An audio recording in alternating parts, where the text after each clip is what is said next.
Broadcasting to you live from the Orion spiral arm of the Milky Way galaxy, the solar system, planet Earth, North America, the United States of America, somewhere out there to be pseudo-specific.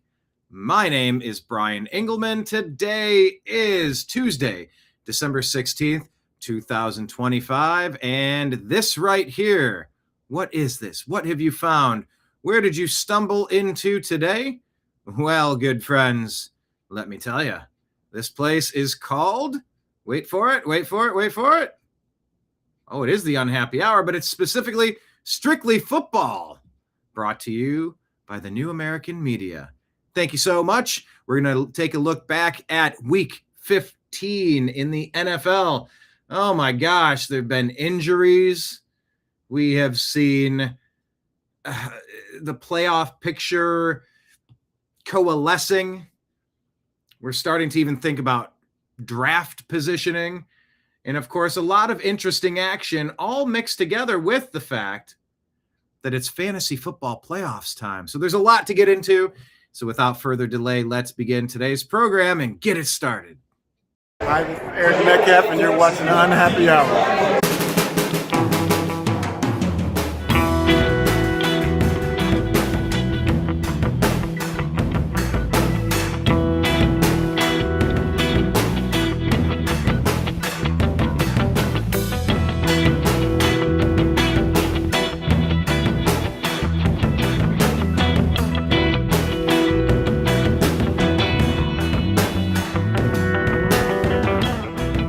New American Media is proud to present a division of the Unhappy Hour sports show, Strictly Football.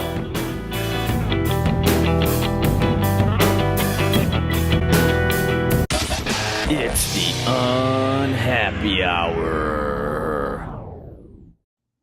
Ah, yes. I was so excited to tune in to see my quarterback play. Womp womp. Losing 3-31.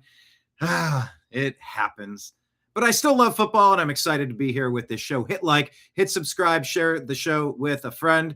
Let's share the screen with Mr. Mike Bara, whose team, well, I can't say it was perfect, but you didn't get blown out 3-31, and you got the W. Welcome, Mike Bara. Yeah, it was a win. That's all I can say about it. We'll talk about the game when it comes up. But yeah, hey, 11-3 is 11-3. I'm going to take. Exactly. Invert that, and the Browns are slightly jealous, it seems. Jim Mitchell, live from Mayberry. How are you, sir? I'm good today, Brian. How are you? Living the dream. Happy to have you here. Yeah, I like the shirt, Mayberry. I've been feeling a hankering to watch some of the classics. I've been feeling a hankering. Ez'Ryel Robinson enters the group, enters the chat. Izzy, is there any favorite? We got Mayberry on the shirt underneath. Is there any classic TV show that you like to watch? Anything like you like to go back some decades and guilty pleasure? Anything you've watched recently? Nothing. Nope. Nothing. All right. I encourage you to take some sort of film appreciation class or television appreciation class. There's some great shows out there, and the Mayberry Chronicles, if you will, are good ones. Anyway, we're here to talk about football. We're not here to talk about classic sitcoms, I suppose. Where shall we start? My gosh, gentlemen. I guess let's start with your two teams. Well, Mike and Jim, you guys got the win, but there were a lot of storylines in this one, Mike. It was so interesting watching the quarterback battle in this game. I don't know where you want to talk about, but I mean, this was a hard-fought win, like you said. Yeah. Don't take it however it comes, but my God, this was a nail-biter for sure. This was not a quarterback battle. This was a battle of just who's going to suck less. Game was really awful. It was awful to watch. When you see a game you win with 6 field goals, the other team only they got 1 touchdown. You have a 44-year-old quarterback out there moving in slow motion. You don't put any pressure on him. I feel like the Seahawks coaches made this game a lot closer than it needed to be. It reminded me of being back in the Pete Carroll era. They never sent more than 4 guys after Phillip Rivers. And there were people in Seahawks media like Rob Staten from Britain, who I do respect most of the time, but saying stuff like, oh, well, Rivers is just going to see that blitz coming and he's going to tear you up. And it's like, well, okay, let him prove that. He's 44 years old. And what they should have done is the first serious passing situation, the first 5 passing situations, they should have set the whole house on him. Let's see if this guy can move. Let's see if this guy can read. Let's see if this 44-year-old crumbling old man still has the reflexes to get rid of the ball on time. Because he didn't. I know he didn't. I watched him. God, did you see it when he fell down on his own feet and then got back up and nobody's around him? Nobody's around him because our guys were not pressuring him. We were like, let's just give him the dump off and not pressure him. It was almost like the Seahawks were taking care of the little old man. Here, let me help you across the street, sir. Feeling like or knowing that they weren't going to lose the game. But in doing that, they almost lost the game. Other than that, I got nothing much to say about it. I thought about the coordinators on both sides of the Seahawks were very poor tactically, very, very poor. Didn't take advantage of things that were there. Colts did not have a great secondary. We didn't really throw deep on them, but a few times. We did have some good clock management in the last 2 minutes, calling our timeouts, assuming we were going to hold them to a long field goal attempt. Got the ball back with 47 seconds left, which in this league now is plenty easy. And Jason Myers, kicked a 57-yarder for the winning field goal. I wish he would have kicked the ball that well against the Rams 4 weeks ago, because it would have been good and we would have won.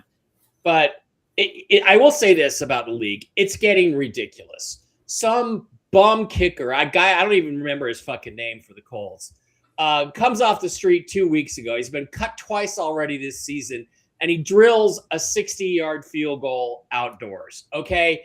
It's time to ban the kicking balls. Let's just say right now, no more kicking balls. You have to kick with the ball that was on the field on 3rd down. That's the ball you're kicking with. No scuffing it. No whatever they're doing.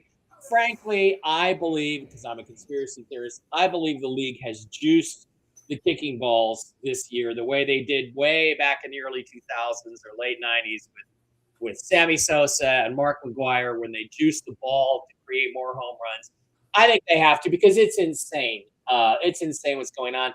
The game should have been over when this guy off the street, whose name nobody even knows, misses a 60-yard field goal by 20 yards. That's what should have happened, and it didn't.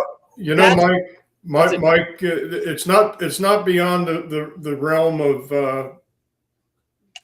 of possibility expectation that they probably pump the balls with helium. Is that what you're saying?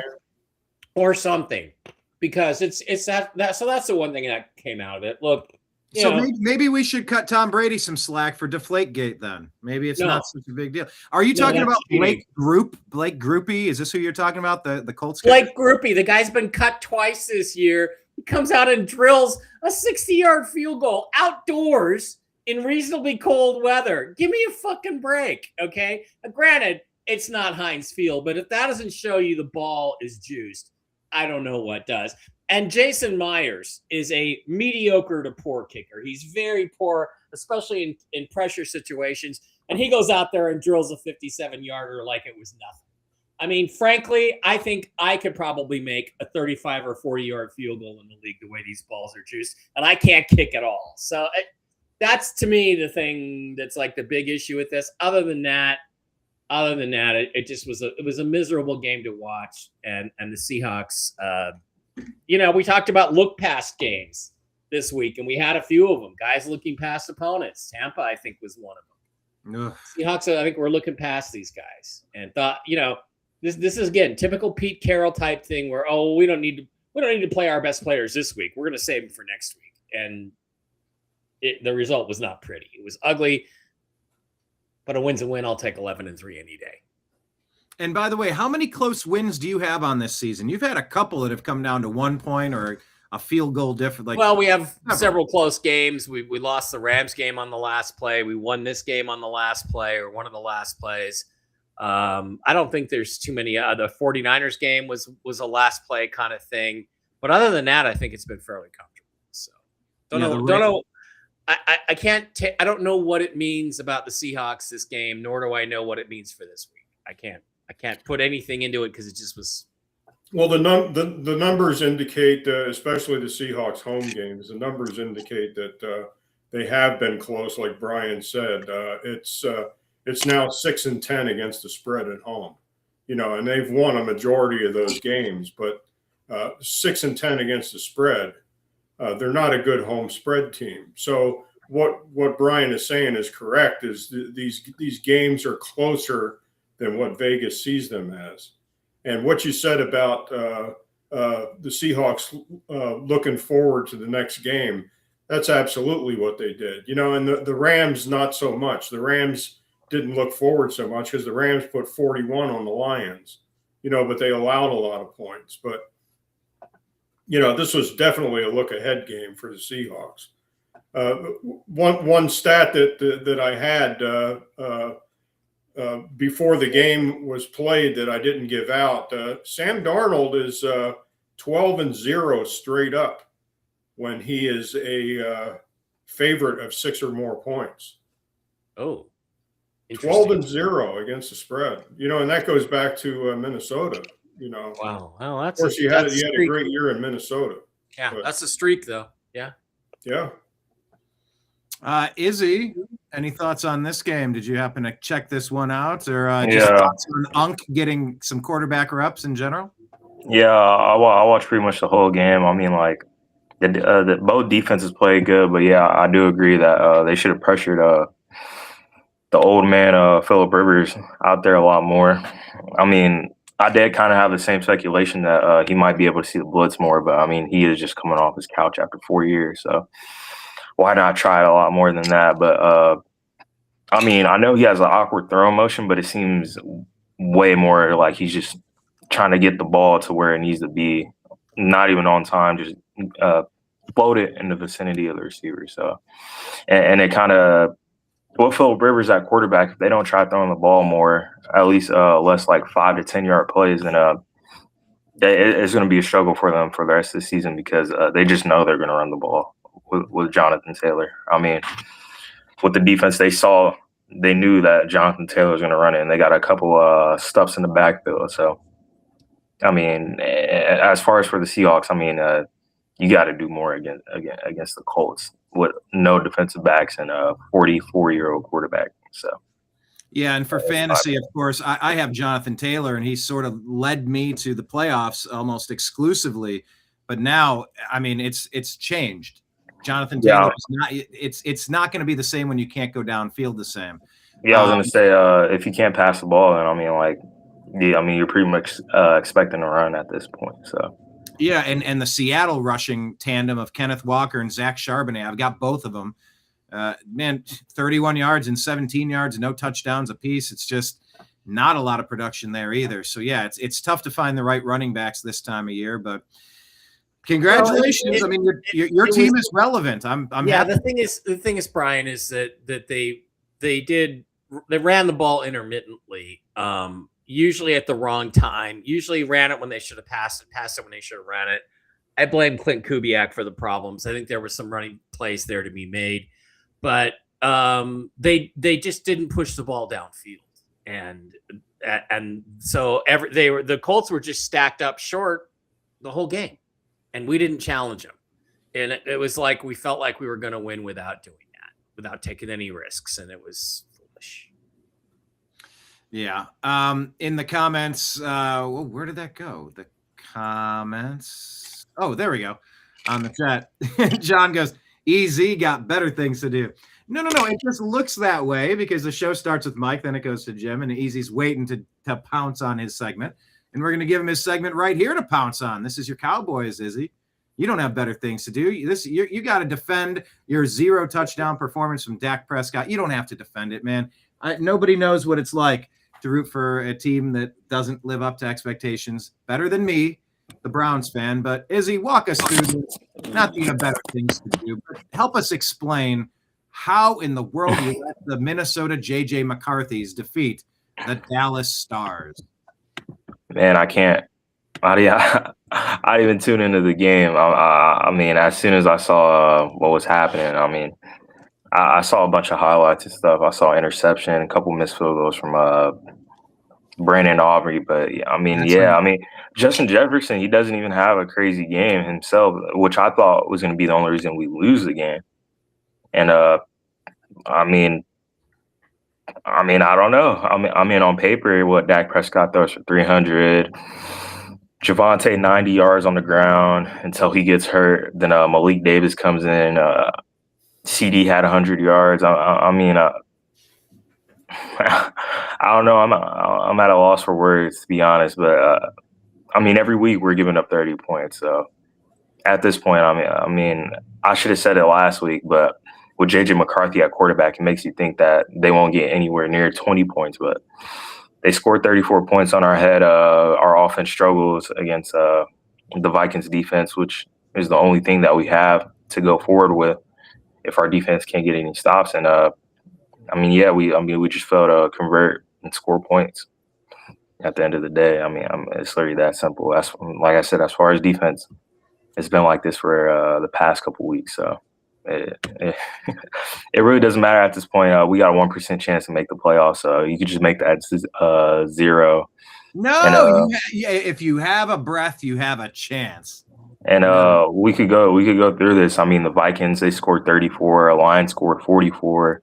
Chiefs scored 28. Eagles 21. The Raiders don't count. I mean, with 27 points to the Cardinals, 44 to the Broncos, 22 to Commanders, 30 to the Panthers, 22 to the Jets, 40 to the Packers. I mean, we're just giving up points. And if our offense can't produce like they did yesterday, then we're gonna lose. So it's that simple. Yeah, Justin Jefferson is really laying some eggs. 2 receptions for 22 yards, no touchdowns, absolutely wrecking my fantasy team at a time when I need him the most. But he's Justin Jefferson. You can't bench him. So it's such a tough spot to be in. Mike, what did you make of this one? Are you impressed by the Vikings or no? The Cowboys? Cowboys defense is terrible. It's just terrible. And they can't stop anybody. They give up 34. I mean, the Vikings should have been in for 20 to 24 points against an average team. Enough for the Cowboys to squeak out a win, and they just couldn't do it. I can't really fault Dak too much. Yeah, he didn't put any points on the board, but I mean, he had a reasonably decent game. And but McCarthy, you can kind of argue outplayed him because he got 2 touchdowns. He had an interception, but he also had 2 touchdown passes. Yeah. And, you know, I mean, it just Cowboys are in trouble because they got no defense to speak of. It really hasn't gotten any better in spite of bringing in some new guys. And here's the thing. They're $48 million over the cap next year. And there's nobody they can really cut. They're going to have to do some different deals. But you look at their salary cap, and it's like out of their top 15 players, like 10 of them are a net cap hit if you get rid of them. So you got nowhere to go. They got nowhere to go. They're Jerry Jones, once again, one of the worst owners when it comes to managing the cap. And you got an overpriced team with a lot of big names who don't produce. So it's going to be a couple years to fix the Cowboys. Yeah. Well, you know, they traded away Micah Parsons. We'll get to him in a minute. He blew out his ACL. It's not like you dodged a bullet. Who knows what would have happened if he was playing there? You never know with injuries, but it is interesting to think about. Jim, I guess a lot of people were surprised that the Vikings were able to pull this off, I suppose, because they haven't been playing very well either. Yeah, I like this. I like this game. I probably like this game more than Mr. Robinson liked this game. I mean, I liked it so much. You know, the game opened at 6.5 Cowboys, and it was bet down to 5.5. And when it went to 5.5, I hit the game. I mean, I put some money on it. You know, just a straight up bet. Mostly because the Vikings are 1-7 straight up in primetime games. Monday night, Sunday night, and Thursday night. They just do not play well in primetime games. And Dak Prescott was 31-14 against the spread as a favorite of 6 or more points. And Cowboys are 22-9-1 straight up at home. I mean, this game was just screaming Cowboys. But, you know, it's like Izzy said. I mean, Cowboys defense is ass. I mean, it's not good. It's below not good. Yeah. Well, all right. That's a good segue to teeing up what I watched with the Cleveland Browns. You know, Mike, you're saying, oh well, either way, we're 11-3. Speaking of ass, and that's speaking of ass, the Cleveland Browns is like a skid mark. Someone in Cincinnati at a tailgate said, "Hey, Cleveland," he was talking to me. I turned around and he goes, "If it's brown, flush it down." Our defense gave up 31 points. Obviously, the Bears have a good thing going there. Between Monagai and DeAndre Swift, they have a nice rushing attack. Caleb Williams, 2 touchdowns on the day. He had a good one. Man, the Browns couldn't find the end zone at all, but that's not because they didn't try. I'll tell you what, Shedeur Sanders threw a perfect touchdown pass to Jerry Jeudy. Perfect. I don't know if any of you guys saw it. I mean, down the sideline, in between 2 defenders, right in his hands. It bounces out of his hands into the hands of the defender for a interception touchback. That was a perfectly thrown touchdown pass. He had 2 more long throws to Isaiah Bond. We haven't been able to throw long all season. Shedeur has a few things going for him, but he does hold the ball too long. I guess there was probably another interception that was dropped. So it could have been 4 interceptions instead of 3. Even if you took that one off the board, it would have been 3 instead of 4. Regardless, the Browns defense couldn't stop the Bears all day long. And we're just, facing a top 5 pick next year.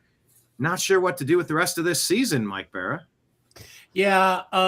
Look, young quarterbacks are going to have games like this. He was great last week. He was terrible this week. That's the way it goes. He's a very young quarterback.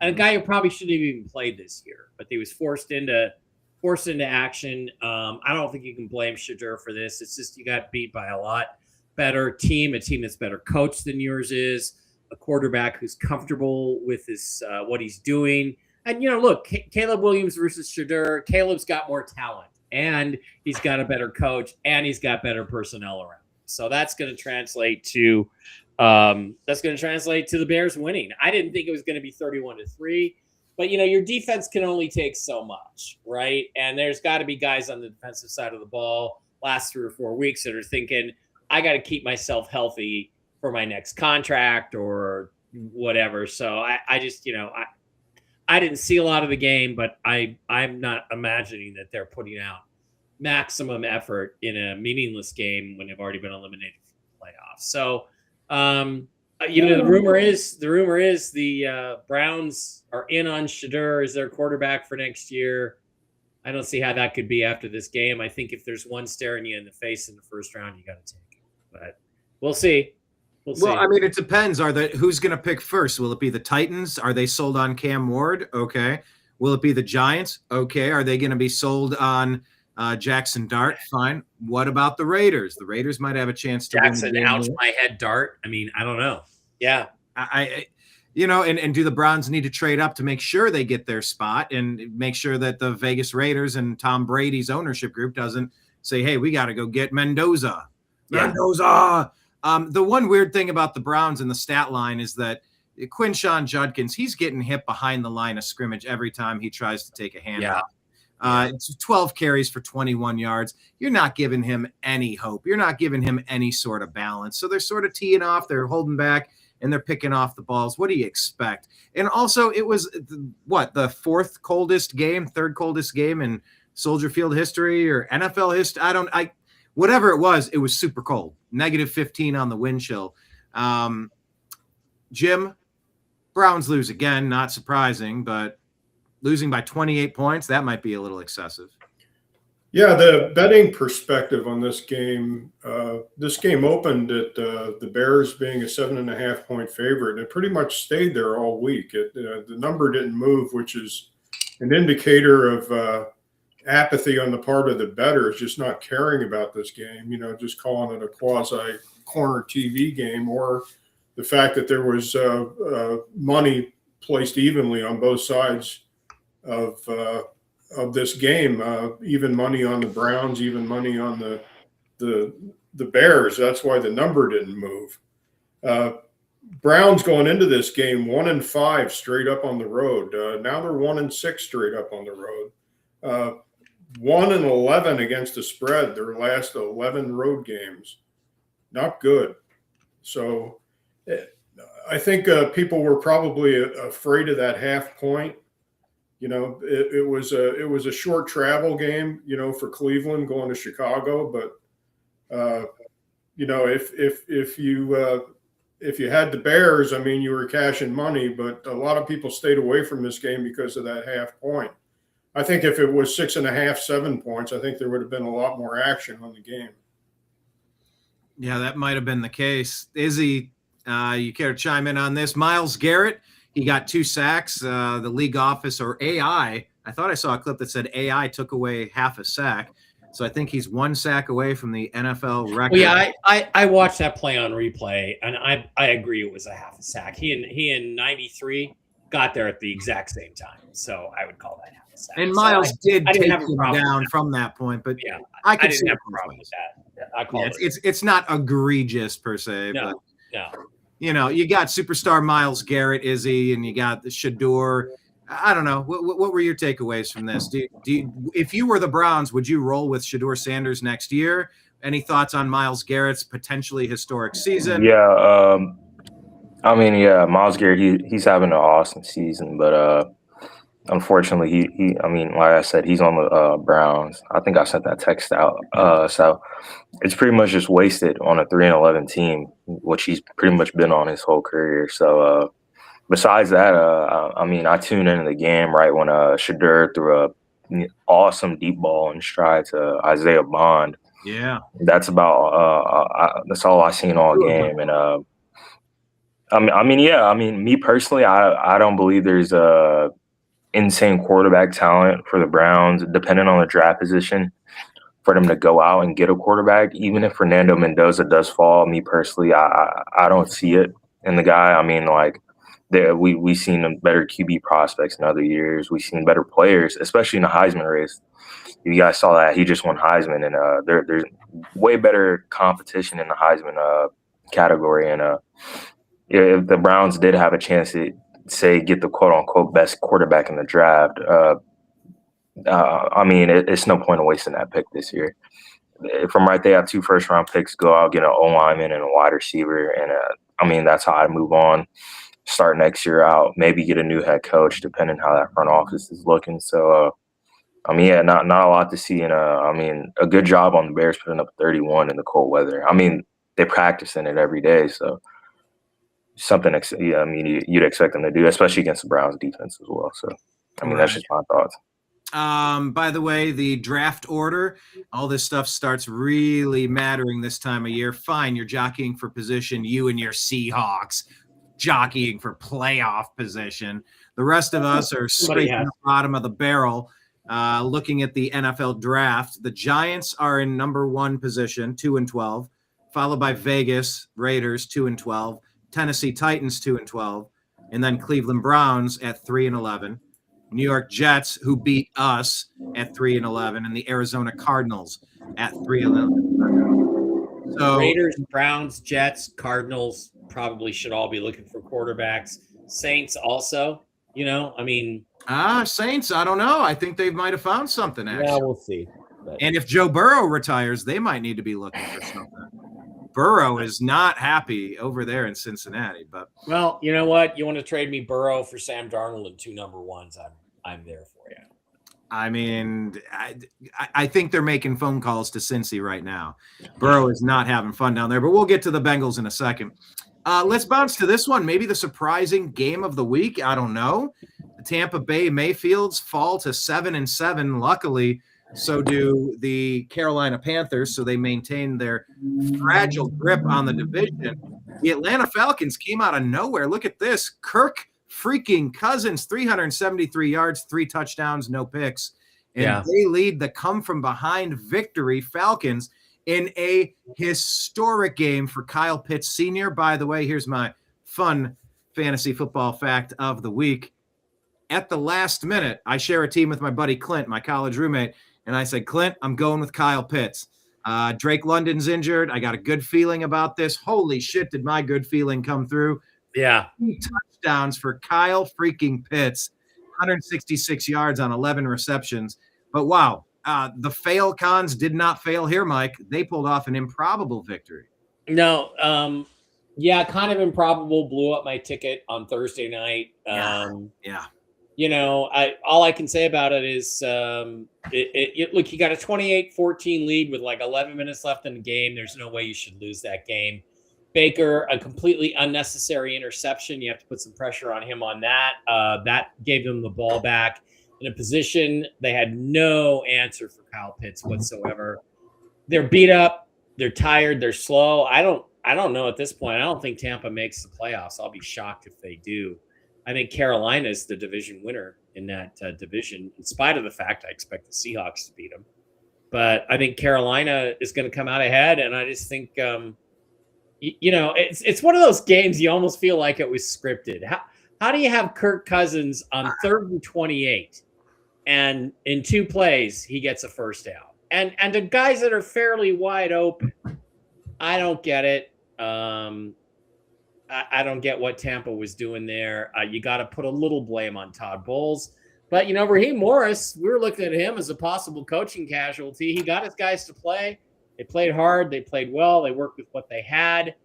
And unless they get an outrageous offer for Kirk Cousins next year, I don't think he's going anywhere. Jim, you like that? Says Kirk Cousins. You like that? You like that? You like that? Yeah, that goes back to the Redskins. Yeah.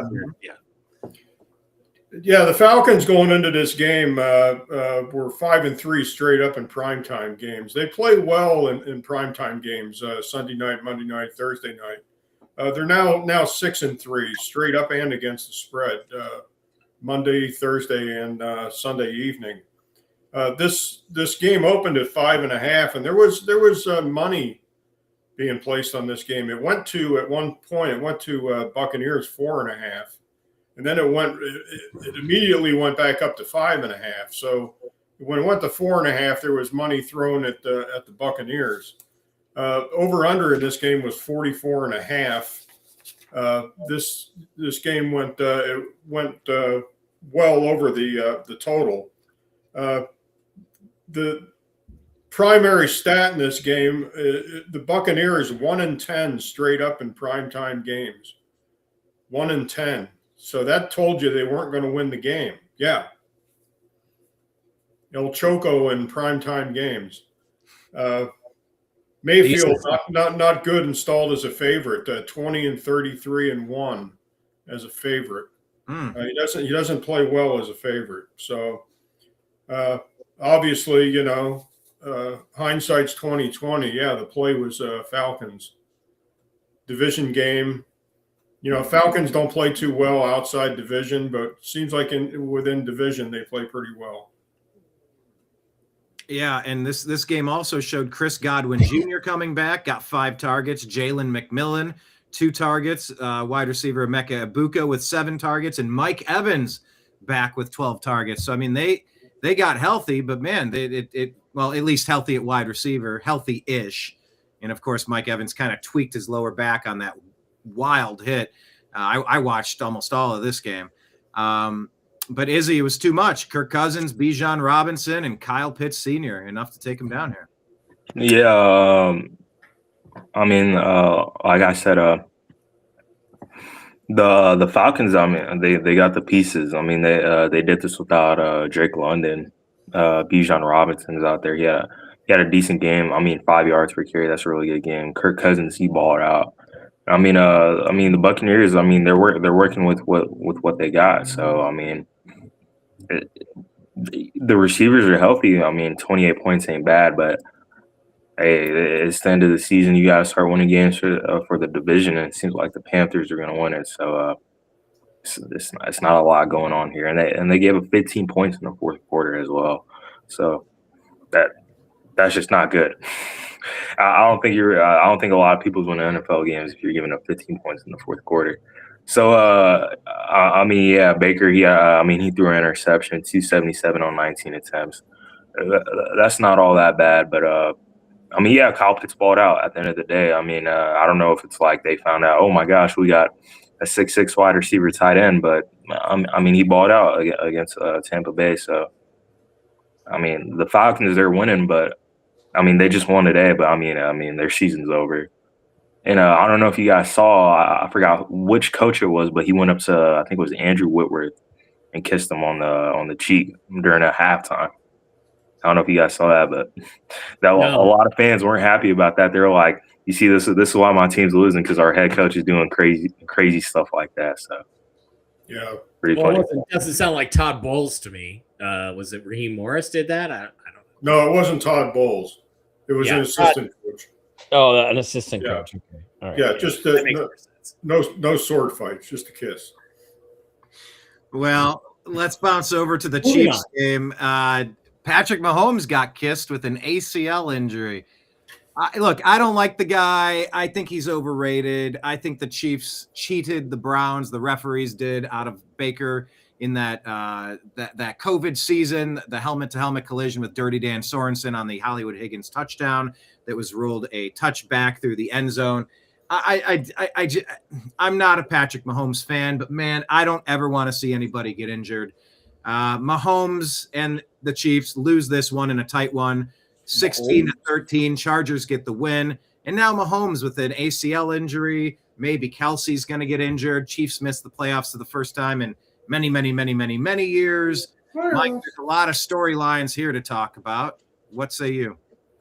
I'm not a big Mahomes fan either. He has 3 Super Bowls. I think he has 2. If the Eagles game is properly officiated and the Eagles are given a chance, they've won a lot. It's like Tom Brady won a lot of games because he cheated and deflated footballs. Patrick Mahomes has won a lot of games and had a lot of bad things taken away. Like he's got like 15 pick sixes erased by the referees in his career. I don't like him because it was clear from the very beginning that the NFL had an agenda to convince people this guy was the GOAT. I never thought he was the GOAT. I think he's very good. I think he's great. I think he's playing for a great coach, and he's had some great offensive players around him. Now that isn't the case. And in some ways, I like seeing him get his comeuppance a little bit because now he's playing with, average players and not Hall of Famers and Pro Bowlers on the offensive line and in the backfield and receiver. And you see that he's not a whole lot better than the other good quarterbacks. So but you can't let the overhype on Mahomes, which was from the moment he became a starter. You can't let that color what a great player he's been on many occasions in this league. On the injury front of it, that's why a lot of people resent him and resent the Chiefs because it was so obvious the league was pushing them for the last 5-6 years. So that's just the way it is. Travis Kelce is, notice how I pronounce that, Jim? Travis Kelce is done. The hit that he took, not this week, but last week, reminded me of when Earl Thomas basically ended Gronk's career in a 2016 game in New England with a hit. And Gronk was never the same after that. He kept playing, but I don't know if Kelce can keep playing. It feels like he's done. And then you look at their salary cap situation, and they don't have very many contracts they can get rid of. They've got 5 or 6 guys, including their 2 starting offensive tackles who weren't very good in the first place. You'd have to cut 6 guys, and even then you still wouldn't be under the cap. You'd still be 400,000. So 400,000, 500,000 over the cap. So they have a huge rebuilding job to do there in Kansas City. So they're going to be down for a couple of years before they can bounce back. I don't see how they bounce back next year with the cap situation. So, and now they have to go look for a bridge quarterback because Mahomes is almost certainly not going to be the starter on opening day with a knee injury, and it was LCL and ACL, two ligaments. I think they said they avoided a catastrophic injury, though. They were kind of painting it like, well, yes, it's 2, but it could have been worse. They feared. If you tear your Achilles or your ACL, I consider that a catastrophic injury. That's an injury that's going to take you 2 years to recover. You are not Adrian Peterson. Okay, you are not superhuman. You are not going to be better a year later after your torn ACL than you were before. That only happens once in a freaking lifetime. So, I mean, the people that hate the Chiefs are going to have a field day the next year or two because it's going to be ugly there for a while, and they have to redo a bunch of contracts, including Mahomes, to get right. So, that to me, this is a classic example of a dynasty, although I think it was a lot less of a dynasty than the media made it out to be, and the refs helped them create. But this is a classic case of a dynasty waiting 1 year too long to rebuild. And now it's going to take a couple years, and you got to wonder if Andy Reid's going to stick around. I don't know. Yeah, we will see what happens there. They got a lot of positions to fill. Like when we were talking about the Cleveland Browns, do they go get a quarterback? Is there a transformational player? Arch Manning is going to go back to college, and well, I mean, can I share the screen real quick, Brian? Let me share just quickly while we're talking Chiefs here. You look at their cap next year on over the cap, right? And it's not pretty. I mean, they're 43,775,000 over the cap, right? When you go to 2026, Kelsey's a free agent. They're one of their better defensive players. Leo Chanel, one of their linebackers, is a free agent. They're going to have to bring him back. And you look at the guys they can cut. Well, they can cut Jawan Taylor, a starting offensive tackle. These other guys where their numbers are in the red, they can't gain any cap space. They have to cut Jalen Moore, who I think is their other tackle, Drew Tranquill, Mike Dana. I don't really know these guys, but there's not a lot there. And you have to cut 1, 2, 3, 4, 5, 6, like 7 starters to even get under the cap. And you still don't have enough money to re-sign, let's say, Kelsey or some of these other guys, Chanel. They got big problems. They got big problems on the cap side of things. So it's going to be – I don't think they're going to be serious contenders next year. Yeah, they have a lot of problems, Jim. What say you? Yeah, Kels hasn't gotten married yet, has he? No, but that's coming. Yeah, I still think he loves football. He loves football. He's just that kind of guy, like his brother. His brother's last game, I believe, was in Tampa Bay. Mm-hmm. Jason, and he cried after the game. He didn't want to leave, but he knew it was time. Kels gets married. He's not a millionaire. He's a millionaire right now. He gets married. He's a billionaire. Oh, I'm sure Taylor's going to make him sign a prenup, don't you think? Yeah. Well, I wonder how much of that Pfizer money did that push you into the billions to sell your soul in that regard? Well, the Pfizer money might actually make it easier for him to retire. That's I mean, maybe you got a commission deal from Pfizer. Right? All the jabs sold after that date, you get a little cut of dip your beak in it, if you will. But I don't know. Were you surprised on this one from a betting perspective that the Chargers pulled it out? We haven't even mentioned the Chargers, but Chargers got a tough victory against a team that absolutely needed this win. They gutted it out. No, I wasn't surprised. I mean, I didn't play the game, but the game opened at Chiefs 4.5, and it was quickly bet up to 5.5. So, the betting, probably not the sharps that moved the money. It was probably the public that moved the money on this. Division game. I mean, the Chiefs were just spiraling. I can't see the sharps, laying 4.5, 5.5, on this game, and putting their money on the Chiefs. Chargers going into this game, 11-1 straight up versus teams with losing records, and consequently, the Chiefs were 1-7 against the spread versus teams with winning records. So that was 2 disparaging numbers right there that told you that the Chargers were going to not necessarily win the game, but stay within the 5.5. So I think the smart money was definitely on San Diego in this game. I don't. What Mike says about the salary cap and everything is absolutely true. I mean, I think that and with Mahomes being out, I mean, who's going to play QB? Is it Minshew? He's going to play the rest of the season, but is he going to start? Is he going to start week 1 next year? And I believe Mike. I don't think Mahomes ain't going to be back all the way, from an ACL and whatever other ligament he tore in his knee. I don't expect him to play week 1. It's not exactly the NBA season, where they've got like a month and a half off and all of a sudden they're playing basketball again. They've got a big layoff, between January, and obviously they're not going to the playoffs. So, you're looking between January and August. I mean, that's a pretty big layoff, but I agree with Mike. I don't expect that they're going to trot him out, week 1. Typical timeline to return to full competition for an athlete after an ACL is 9 to 12 months, is what they say, and that's just an isolated ACL. Yeah, and I mean, with an Achilles, it's different. With an Achilles, you can come back and play 1 year later. You're not coming back in 9 months, but you're not the same physically until 2 years out. Is my observation. So yeah, NFL it's often Achilles. Yeah, I mean, if but this is also the kind of injury that tends to slow a guy down, who's a big part of his game is mobility.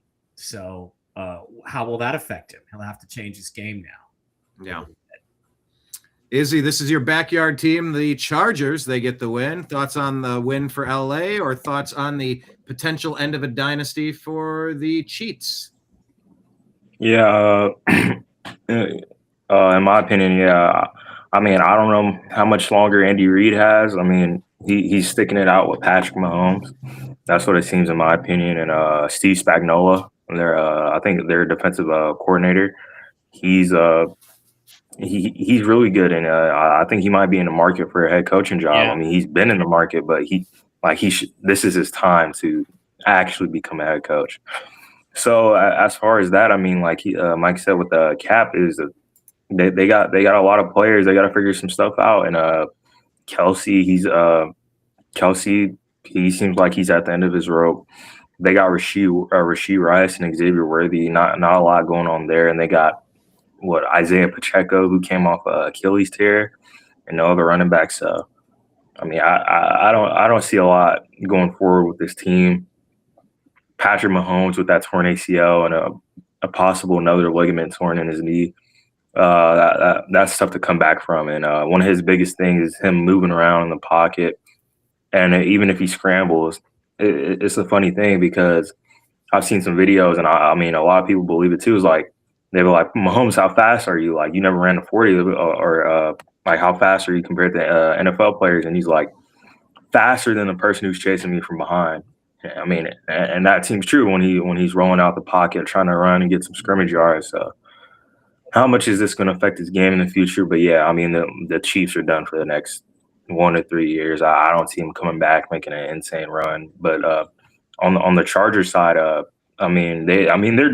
doing good with the O-line they got. Wait till next year once they get Rashawn Slater and Joe Alt back.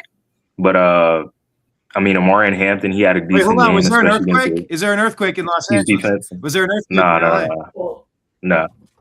Yeah. But and the thing is, does Andy Reid want to come back next year? Exactly. Like I said, it's mainly Andy Reid and Travis Kelce holding. Travis Kelce, Mahomes holding Andy Reid together to stay on that squad. Right. So who are they gonna get? And Gardner Minshew and Russell Wilson. I mean, who are they gonna? Russell be like, I'll play. I mean, is that what he's gonna do when he's done enough? He could have retired a couple years ago. So will he? I don't know what he'll do. Yeah, and like I said, they're also losing Spagnuolo as well, and that's a huge piece of their team. So maybe that's what they'll do is they'll just say we don't. Or they give it to Spags. So Andy, would you mind retiring so we can make Spags the head coach? Maybe that's what. Yeah, possibly. Yeah, I mean that's the smartest move. So I mean, call it the end of the era. Yeah, maybe Kelce leaves and Mahomes is out, and it's a reset with you. Maybe he stays on in an advisory role. Maybe moves to the front office, some capacity. I don't see Andy Reid getting up and living a year without football. I just don't see it. Maybe everybody deserves a chance to rest. He's 66 years old, right? Yeah. Yeah, I mean, he I see contemplated a couple of years ago when they won that Super Bowl, I think, against the Eagles. He contemplated quitting. He openly talked about, I'm not sure if I'm coming back. I'm going to think about it. 66 is not old, is it, Mike? No, it is not old, Jim. But And by the way, when you're talking about the old man Philip Rivers of 44, if you're exhausting, I mean, it's also an exhausting profession. It's not old. If you're tipping the scales at 3 bills, it's probably probably old. Yeah. Well, there's no lies detected there. Hey, 3 bills? Perfect segue. Man, you've been teeing me up. You've been setting me up like John Stockton for a Karl Malone dunk. Jim's good. 3 bills. Let's talk about the Bills. My goodness, the New England Patriots had this one until they didn't. 14 points scored in the fourth quarter, and that is exactly what they needed to take it down. Buffalo wanted this one more in New England. Buffalo improves to 10-4 on the year, and this was a very big win. My God, they're one game separating the Patriots and the Bills right now at the top of this division with a few games left. Mike, what did you make of this one? Oh, by the way, home run hitting Travion Henderson. What did I tell you? He had 2 more home runs of 50 yards or more, touchdowns. This guy is built different. I love Travion Henderson at running back. Mike. Yeah, Ramondre, our friend Ramondre, may be available after this season with the way Travion's playing. Chiefs might need someone. Bizarre game. This is almost one of those games that makes you think the NFL is scripted to a certain extent because it was 2 completely different games. How do you dominate the way that the Patriots dominated the first half and then fall apart so completely in the second half? I don't know. Yeah, you can say they got Josh Allen. Josh was terrific. He made plays all over the place, but is he really that good that he could do it all by himself? I don't know. One thing that I thought was interesting is you see the Drake May myth kind of falling apart. Now, I like Drake May. I think he's a good player. I think he's going to be a Pro Bowl quarterback. If not this year, he's going to be very soon. He's probably going to go to multiple Pro Bowls. But then people talking about this guy as the MVP and, oh my God, he's the greatest deep passer I've ever seen. And I've seen him on deep balls, and I think he's just as average can be on the deep ball. I don't think there's anything special about his accuracy throwing deep. So this is, again, to me, it's an East Coast guy being promoted by the East Coast sports writers who dominate NFL media. So I was really glad to kind of see him fall on his face in the second half a little bit because I think it's bullshit. I think he's a good player. Let's not overdo it.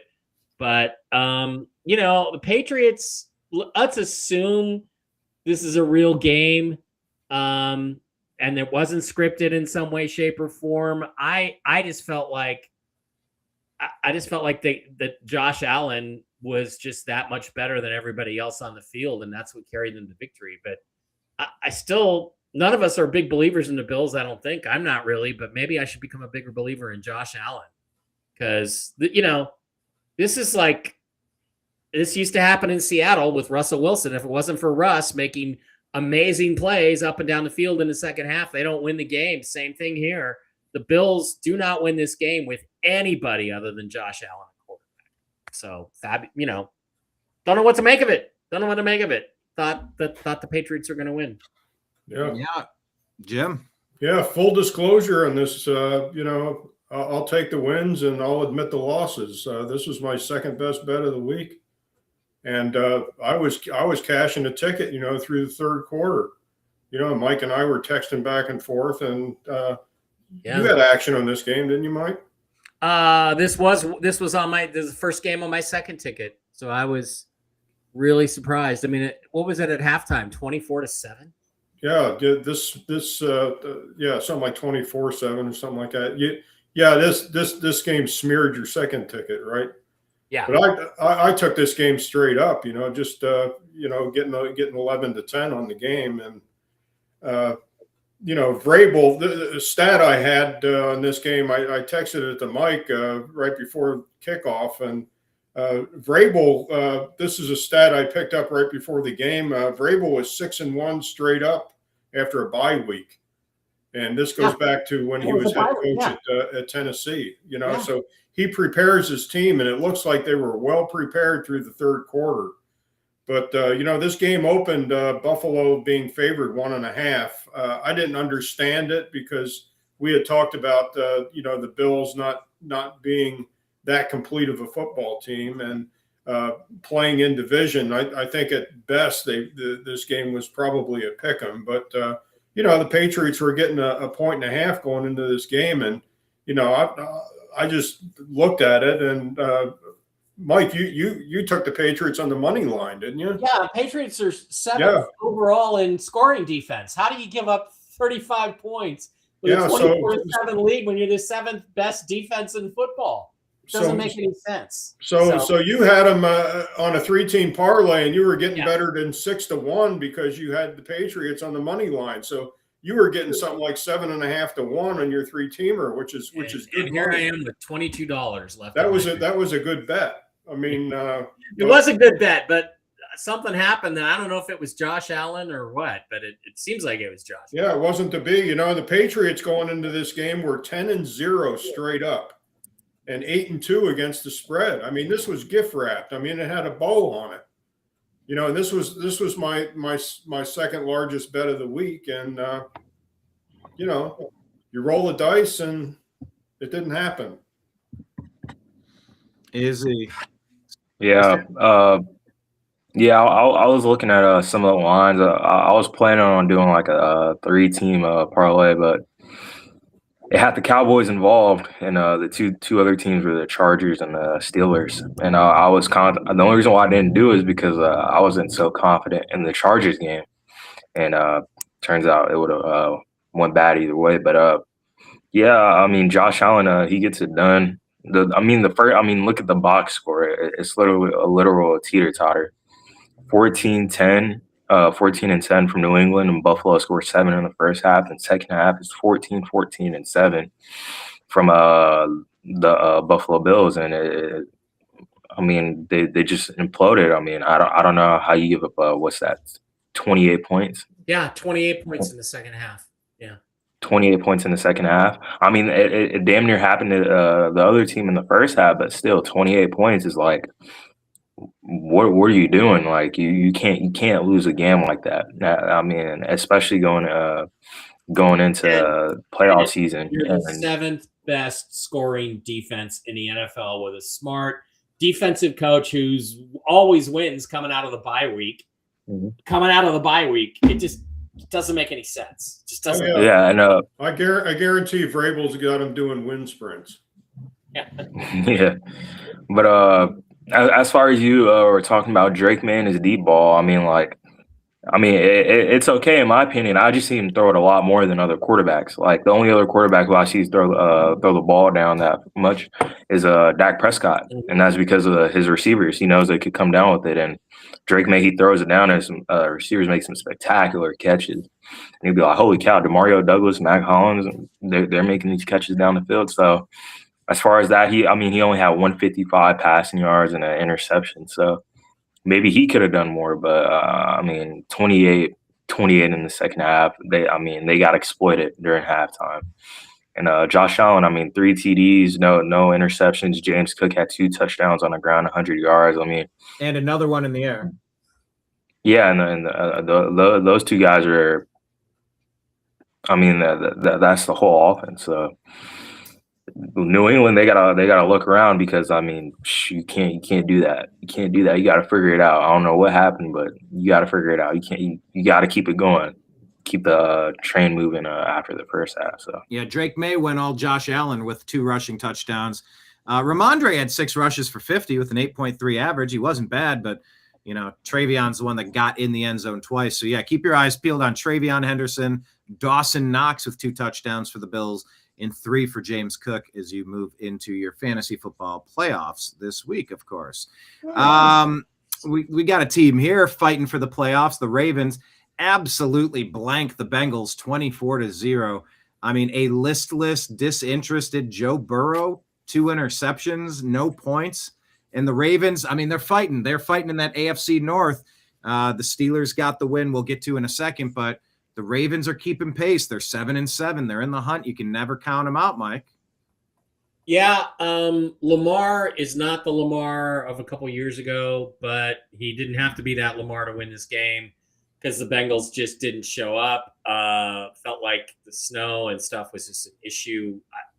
Bengals didn't look like they wanted to be out there very bad. that's about all I got to say about it. And I mean, if the Bengals would like to trade Joe Burrow and start over, my ears are open.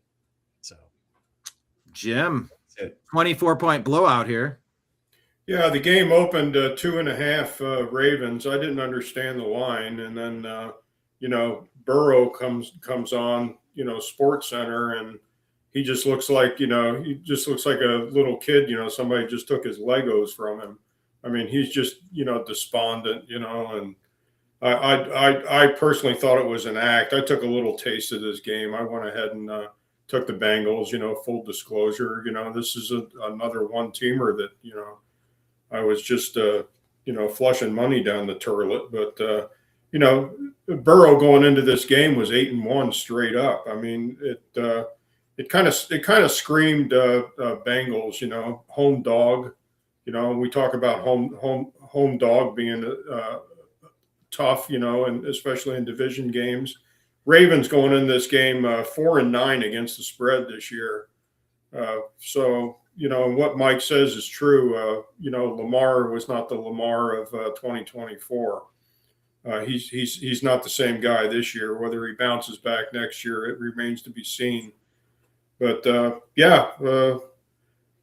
Burrow 20-2 against the spread as a dog of 3 points or more. The game never went to 3, at least at Boyd Sports. It pretty much stayed at 2.5. So that stat didn't come about, but Burrow 19-8-1 against the spread after losing a game, and they lost the game last week along with this game. So, not a good game to bet, in retrospect. Monday morning quarterback, this game, and it's a loser. Kenneth in the comments says, "Is this strictly foot talk?" No, you want to follow Izzy's other podcast for that one. This is strictly football, but thank you for that.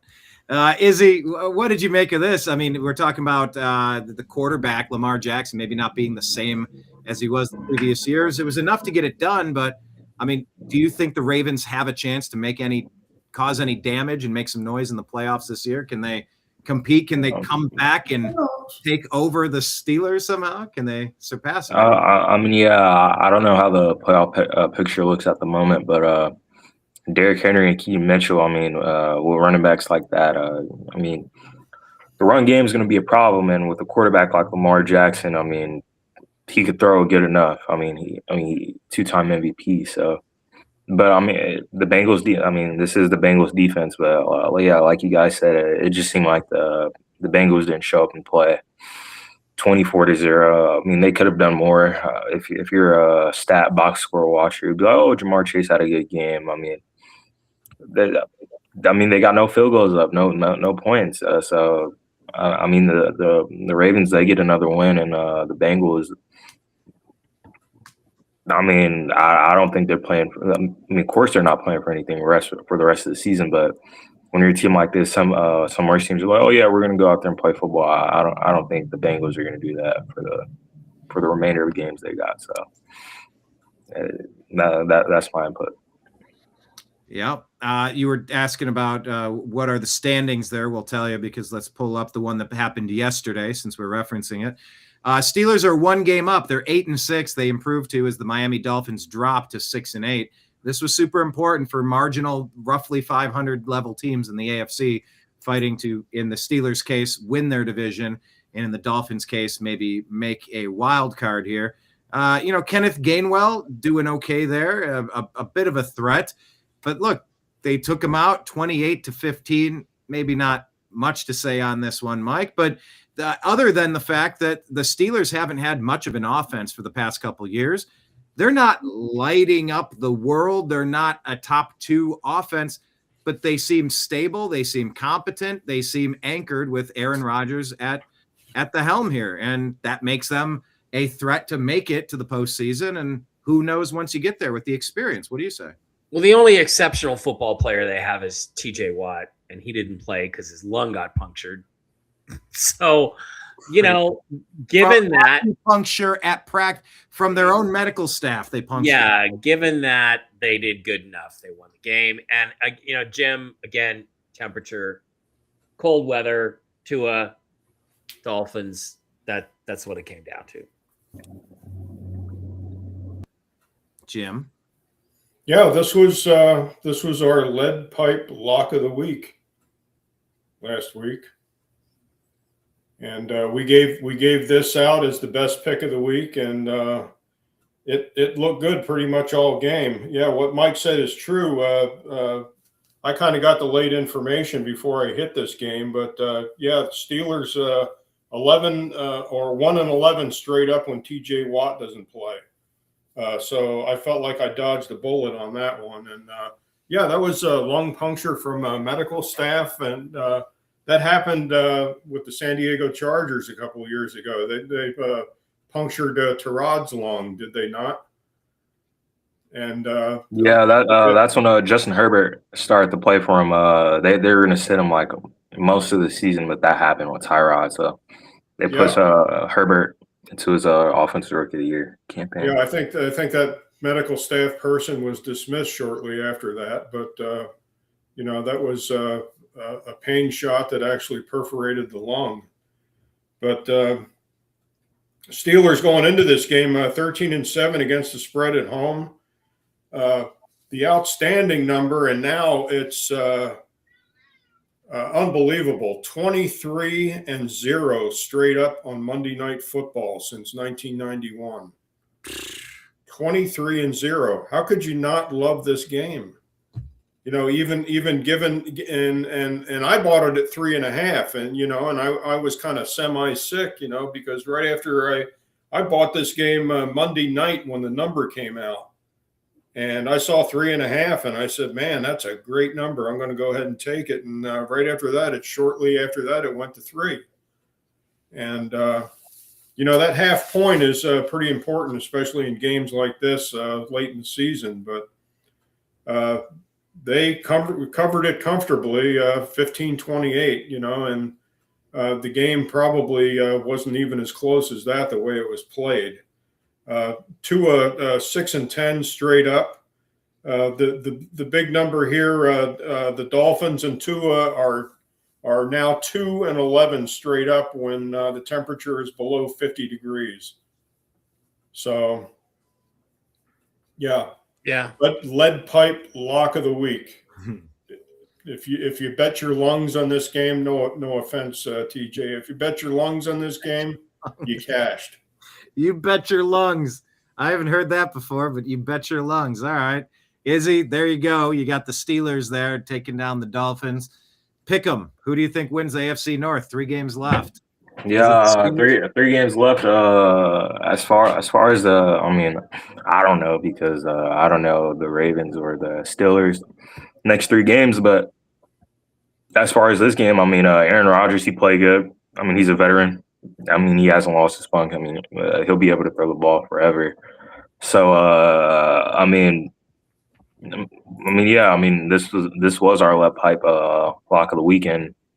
I mean, I knew that we all thought the Steelers were going to win, and they did do that. So, as far as the Dolphins, it's not even like a game where it's like, oh, well, this happened, that happened. I mean, they played good. I mean, Tua had a pretty good game. 1 interception, of course, but I mean, there's not a lot you could do. Especially when with the odds against you when the weather's low. So, I mean, this is a real good game, especially winning without T.J. Watt as well. So, just put it that way. All right. Yeah, Grok was hallucinating. I tried to get the last 3 games. It told me for the Ravens, they play the Patriots, Packers, then the Steelers. But that doesn't make sense because it's just not making sense. It's hallucinating something weird, and I don't care that much, so we'll move on. But I tried. To try. Grok is on mushrooms today. Yeah. All right. Here's another playoff team, unfortunately, the Jacksonville Jaguars. Playoffs. Jaguars. Okay. We got to start with Izzy on this one. The Jacksonville Trevor Lawrences hang 48 points on the board, 6 touchdowns from Trevor Lawrence. You kept calling sunshine. You called him mid. 6 touchdowns, Izzy. Come on. Defend yourself and your freezing cold shit take of the week. It's the New York Jets with nobody on their defense. All right, you played the reverse Uno card. Touche. I mean, yeah. I mean, I'm not taking any credit away from Trevor Lawrence. I mean, you can have a bad or a good game against any team in the NFL, but I mean, respectfully, it is the New York Jets defense who they just traded a lot of people away from. And when you got Brady Cook throwing 3 interceptions and turning the ball over a lot, you got a lot that could go for you on offense with the amount of opportunities that you can have. But I mean, you got 5 touchdowns in the air, 1 on the ground, 50 yards rushing, 330 passing. I mean, it's not bad. I mean, this is what you expect out of a first-round quarterback. I mean, most of my frustration was coming from the fact that as a kid, when he was getting drafted, for me, he was painted as the next Jesus Christ of football. I mean, the prototype quarterback, 6'6", never lost. Never lost in high school. Just everything just a dream. Like, if you could build a quarterback, this is what you want coming out. And he got drafted number 1. Super lucky against the Buckeyes in the playoffs, though. I'm just saying. Beat him.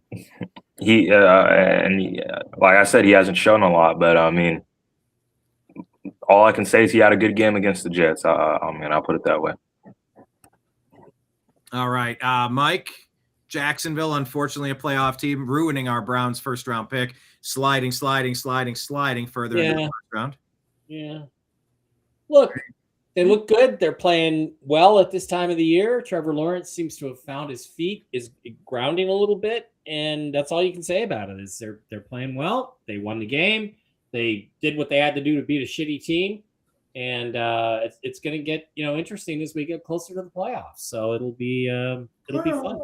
Playoffs. Jim, how much to say? 28-point victory here. Yeah, I saw we're on the Sports Center crawler. I saw Aaron Glenn fired the defensive coordinator. Yeah. In the Jets. So the bricks are starting to fall. The Jets are ass. The Cowboys should take a note out of that. Fire their defensive coordinator.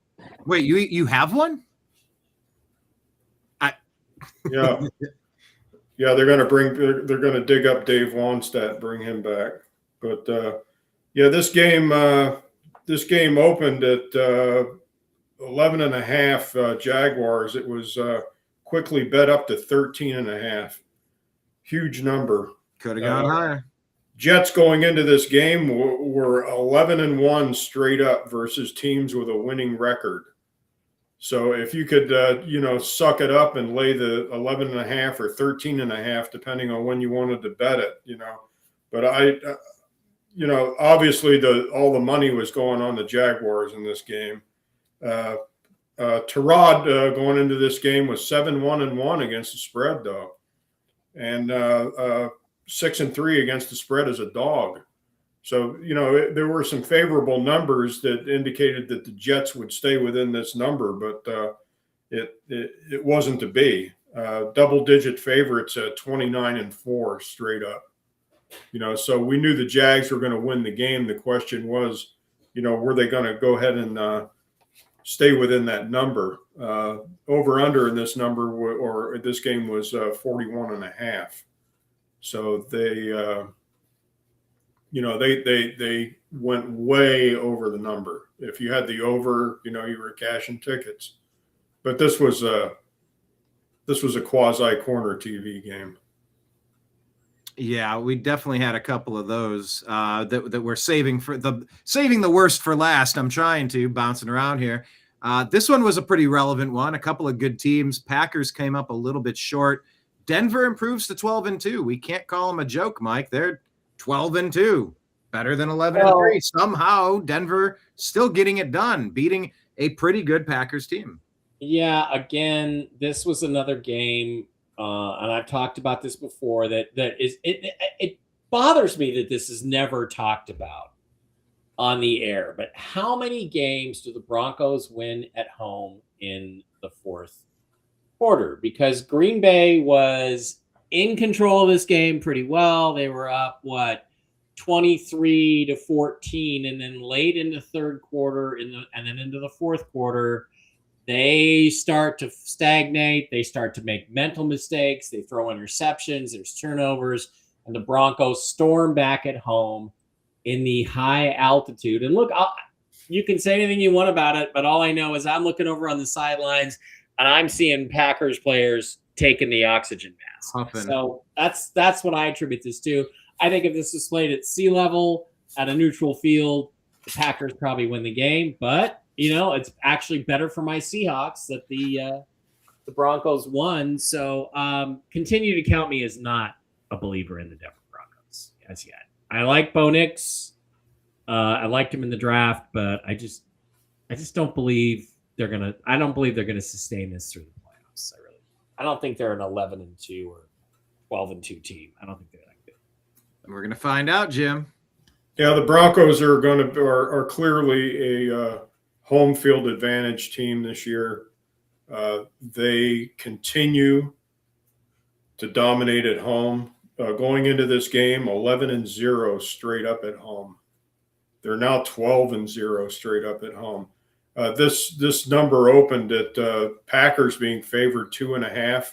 It was quickly bet down to 1.5. So the money was coming in on Denver in this game. Packers, the outstanding number for Green Bay, 21-5 straight up in December and January in the regular season.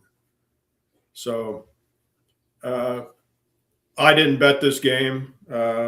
Mike, you had this on your parlay, didn't you? No, I did not have this game. No, I could have sworn you took the Packers. No. All right.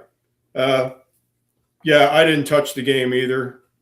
Did not want to play a game. This is definitely a watchable game. By no means was it a corner TV game, but it was very watchable. But what Mike said is absolutely true. I mean, Packers were sucking wind in the third quarter.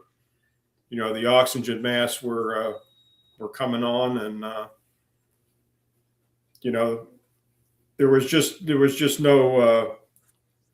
there was no getting around the fact that they were playing at 5,280 feet, and they were gassed.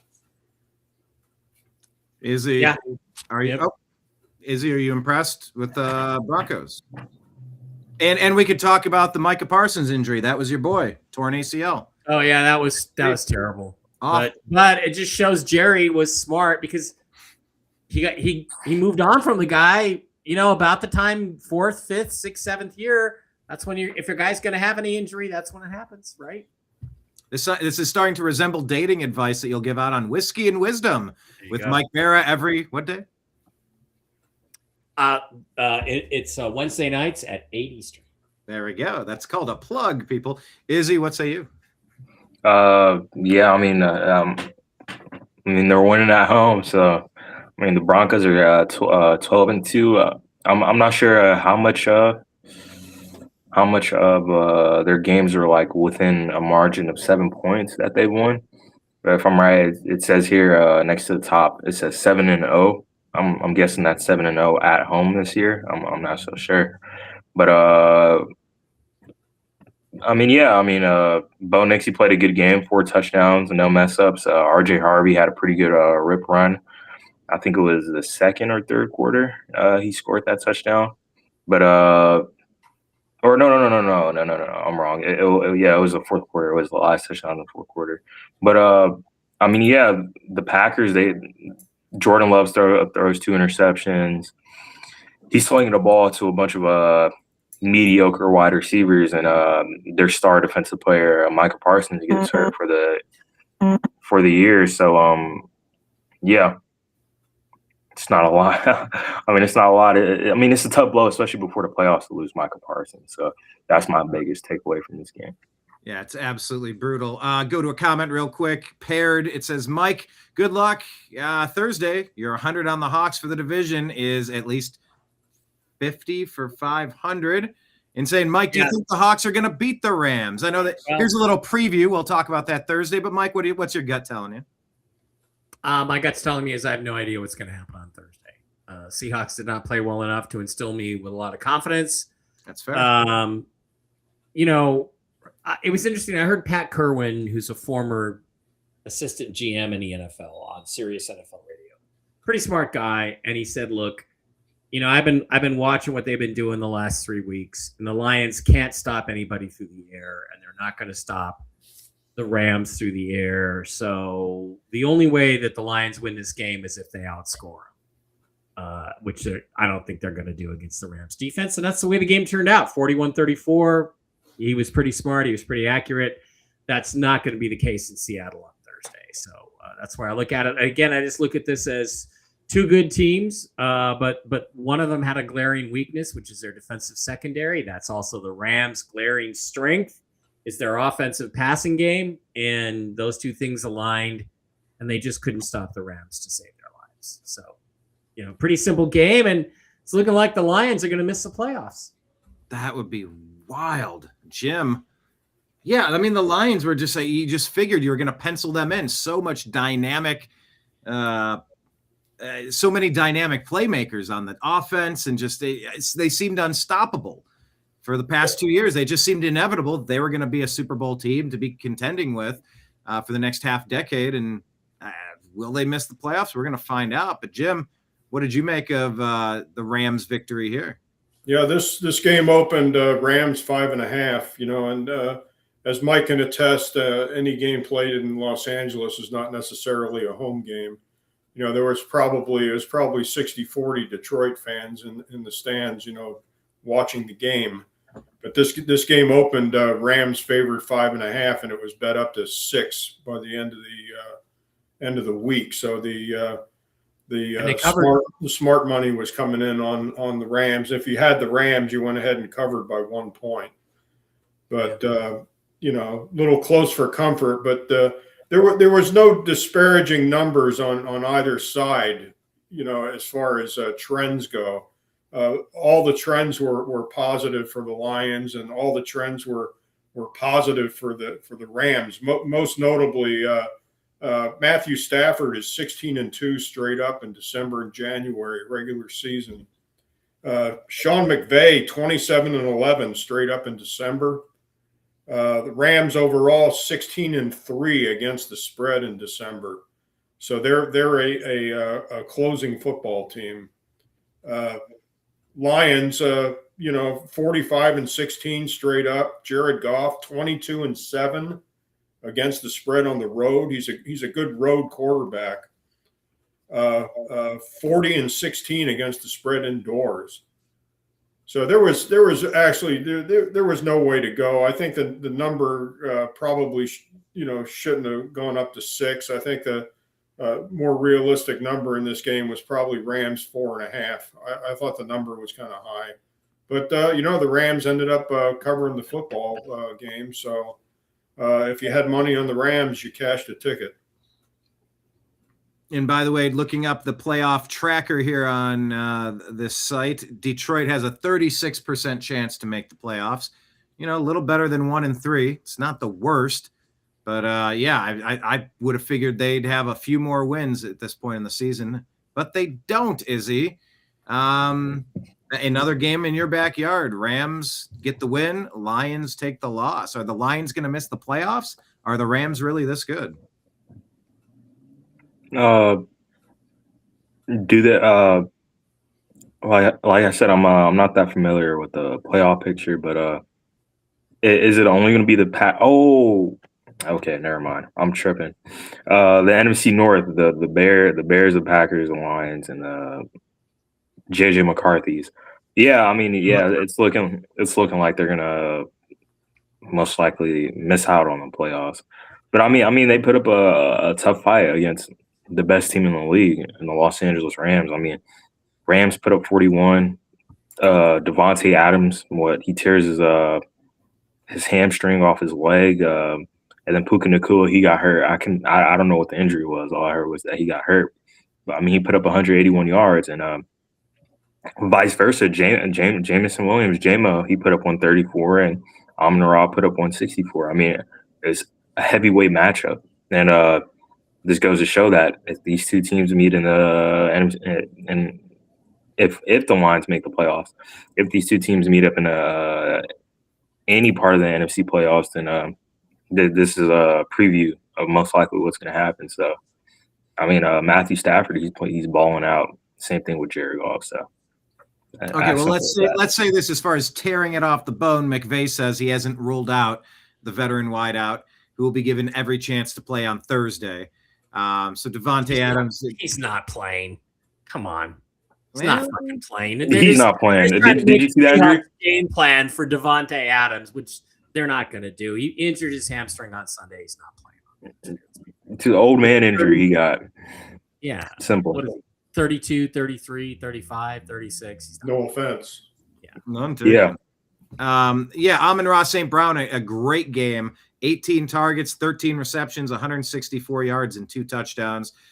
Jared Goff, 3 touchdowns, no mistakes, just not enough to get it done. Kyron Williams punches in another 2 touchdowns. Blake Corum on the board. Thank you, since I drafted you in Dynasty. 11 rushes for 71 yards and 2 receiving touchdowns to, of course, Colby Parkinson, who we all expected to have a big game. Not. All right, what else is left here? We got a couple of games. 49ers. Well, the Panthers losing to the Saints, they had an ideal opportunity to come in and take control of the division, and they blew it against the Saints. That's a bad loss.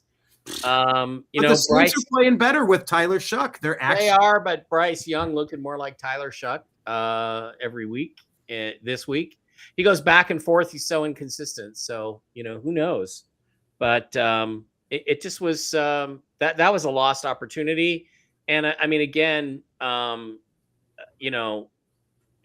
if the Raiders are the worst team in football, but the Giants are pretty bad, the Giants losing to the Redskins, and once again, Jackson Dart goes into the concussion protocol. Even though he wasn't removed from the game, that's scary, right? That's just, the whole thing is scary. Can they count on him as their quarterback going forward? I don't know. I don't know if they can. That's a solid question. Jim? Yeah, I had this game on my game picker. I think I was the only one that took the Saints in this game. Oh, do we have to bring up the game picker? It wasn't my You're a best genius. grade. Yeah. Not the best. Genius. Fuck. Yeah, 10-6. Yeah. Did Izzy remember to make his picks this week? How'd you do this week, Mike? I Game don't have, picker? don't have any idea. Okay, good info. By the way, Sure. Mike was 10-6, so was Izzy. I was 9-7. So you all gained Really? one, Okay, we're all 10-6. except me, who was 9-7. But I digress. All right. Game opened at Panthers 2.5. Made Saints a home dog. Ended up covering the spread by a whole half a point. Saints just division games, they play well at home. 4-1 straight up at home against the Panthers now. So Saints played well enough to win the game. They played well enough to cash a ticket, and they move on. And I believe they think they have their quarterback, Tyler Shuck. He's no Spencer Rattler, but he's winning games. Yeah, he is. And at 10 points in the fourth quarter, Izzy, this helps me a lot because I'm such a Baker bro.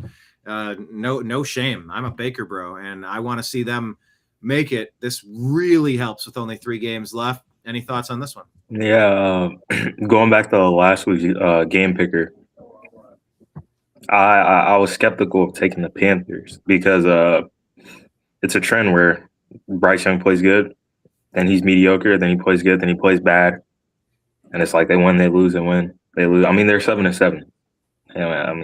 As simple as that. So, Tyler Shuck, he has a pretty decent game. He's finding a way to get the ball to Chris Olave and Devon Vele. So, it's not a lot you can go there. But, Bryce Young, you got to step it up. 163 and a touchdown. Rico Dowdle did get hurt during halftime, came back, I think, in the fourth quarter. He did have a touchdown. Chuba Hubbard, he got some more carries, but he had not nearly the same output as Rico. But, I don't understand what the Panthers are doing, dawdling games this late in the season. But this is how they played all year, so I'm not so surprised. And the Saints, they always play good against division opponents. So I'm not surprised at all. I'll just put it that way. The Washington Mariotas win this one 29-21 over the New York Darts, Mike. Corner TV game. Nothing to say about it. Two really not very good teams. Giants are worst or second worst team in the league, and Jackson Dart has got to avoid taking hits or he's going to have a short NFL career. The Giants are going to be right back up in the next year or two looking for a quarterback. So. I'd add Ja'Cory Krosky-Merritt, a good, what was he, an undrafted rookie? We're 7th round pick. There we go. Yeah, I mean, he's had a pretty solid season, punched in a touchdown, 96 yards on the day, and Tyrone Tracy filling in for Scataboo, a touchdown rushing and a touchdown in the air, Jim. Yeah, Zach Ertz was out. He's out the rest of the season for the Redskins. This game opened Giants -2.5. I didn't understand the line at all. I said at best this game should have been a pick 'em. I mean, division games of two teams at the bottom of their division. Redskins going into this game 1-9 against the spread. Their last 9 road game or last 10 road games. Not good at all, but they ended up they got 2.5 and they ended up winning the game. So 29-21. Over under was 47.5. It was bet down to 46.5. Giants not good going into this game. 1-2-1 straight up at home against the Redskins. But they were 6-4 against the spread overall against the Redskins the last 10 games. But I couldn't see, the Giants are just ass, and they have no excuse for what's going on. The Redskins are pretty much decimated by injuries. But we thought the Redskins were going to end up winning this game. No money on this game as far as our crowd's concerned. Nobody here bet the game. So. Corner TV game. You're right, Brian. Is he? Yeah, corner TV game. I mean, I chose the Commanders to win this one strictly off of the quarterback matchup. Marcus Mariota's experience. Then Jackson Dart, and Jackson Dart did outplay him technically. Had an extra touchdown, but an extra interception. But yeah, at this rate, it's looking like Jackson Dart's going to have some old man CTE in about his 40s. So a couple years down the line, he might see him on a news station someday. So I don't know. He needs to protect himself a lot more if he will, because I mean, generally, he's playing good on the New York Giants. It's just a matter of if he can stay healthy or not. So he needs to figure something out. It's as simple as that. So he takes too many risks and takes too many big hits. Yeah, he's not. And I understand his mindset is the rah, this is football, and you never take a slide down during football. But I mean, like, hey man, it is football, but it's also your life, your health, your money, and you're playing on a 2-12 team that has nothing else to win. And it's professional football, and the guys hitting you are a lot bigger and stronger and denser than the guys that were hitting you even in college. You're like an order of magnitude. Exactly. It's all those compiled, and it's like you got to figure something out. You can't keep doing that. I'd understand it if it was the playoffs, like save it for the playoffs, right. But 2-12, come on. Discretion is the better part of valor, is the saying. That's a great statement. Yeah, you need to pick and choose your battles. It's terrifying to theoretically have a franchise quarterback that you can't rely on with their health. It's like it just puts you in such a weird limbo. What do you do? Let's talk about some quarterbacks trying to figure out if they're the face of their future or the future franchise or not. CJ Stroud doubles up the Cardinals, Mike, 40-20, 3 touchdowns, no interceptions for him on the day. Jacoby was okay, but clearly the better team is Houston. Yeah, better defense. A couple of those touchdowns were garbage time for Jacoby Brissett. CJ, and you got to give a lot of credit to the coach of the Texans. What's his name? DeMeco Ryans D'Amico Ryans came, he looked like he might be running himself out of a job in the first part of the season, first 5-6 games. And now he's got this team playing a lot better. They're playing to their strengths. Their offense is still really limited, but defense is good enough to win games. They're 9-5 and looking like a playoff team. Jim. Yeah. Texans opened 9.5-point favorite. It was quickly bet up to 10.5. This was a money line bet for me. Cardinals 26-10 against the spread on the road. That was pretty much the only disparaging number about this game. Texans 10-5 straight up at home. Double-digit favorites 29-4 straight up. It did go to double digits. If you ended up being on the short end of the stick and getting 10.5 in this game, but D'Amico Ryans looks like he's turned around the team, and he's probably not walking wounded anymore. They'll bring him back, and I would bring him back. He's got the team playing football. Yeah, and Houston now has a 95% chance to make the postseason. That's pretty good. Izzy? Yeah, the Texans make the postseason. They don't make it out of the first round, in my opinion. As good as their defense is, but they beat the Cardinals. They beat Jacoby Brissett and friends. So it's not it's a great win for the end of the season. 100%, 40 points. I mean, what they scored 23 in the second half, or 17 in the second half. My bad, but it's a good win. C.J. Stroud 3 touchdowns, no interception. I'm curious what's going on at running back. Jawar Jordan, 15. Yeah, I'm literally staring at his name right now. Yeah, clicking on him. Out of Louisville. Pick first season. Last year's pick. Yep. Yeah. So keep your eyes peeled on him. Trey McBride, 2 touchdowns, 12 receptions for 134 yards, and Nico Collins, 2 touchdowns for Houston.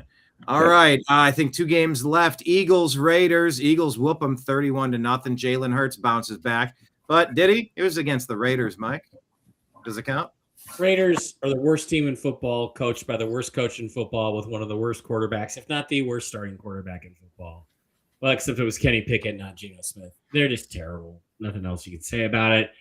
Poor Max Crosby, the only really good player on a terrible team. And, look, giving off Myles Garrett vibes with that. They also have a 2 or 3 year rebuilding process. And they need 3 to 5 new offensive linemen just to even get out of the gate. And, I don't know about their cap. I think their cap is pretty good. They got like $100 million to spend. But, the thing is, by the time free agency gets here, is there going to be anybody to spend it on? Usually there isn't. So, there's not that much available in free agency. So we'll see. But, nothing to say about this game. The Raiders are terrible. That's all I got to say about it. They're absolutely terrible. Yeah, they have $106 million to spend in 2026. If they traded Max Crosby, they'd have $136 million. So, okay, start over. Seattle 1975 wants to say they want to take the Canes over A&M. Yes, we're not talking about the college football playoffs yet, but I am very excited for college football playoffs to begin. My Buckeyes need a redemption game. Jim, thoughts on the Eagles blowout? Yeah, there's no way the Raiders were going to win this game. Low 30s and snow during the game. First game that the Eagles actually won since Lane Johnson got injured. Yeah. What's that? They are Playoffs? Don't talk about playoffs. Yeah, You kidding me?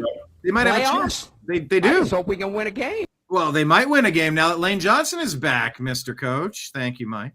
Was Johnson playing in this game, or is he coming back this week? No, he did not play in this game. He did not. Oh, okay. Yeah. I'm sorry. He was rumored to be coming back, but maybe this week. Let me double check. I'll look it up for sure. But Yeah, Hurts 20-2 straight up as a home favorite. Now he's 21-2 straight up as a home favorite. This was definitely a money line bet. The game opened at Eagles 12.5. It was bet down to 11.5. I don't understand why it was bet down. There had to have been Raider money coming in on this What's game. money on the Raiders for anything? Wow. That's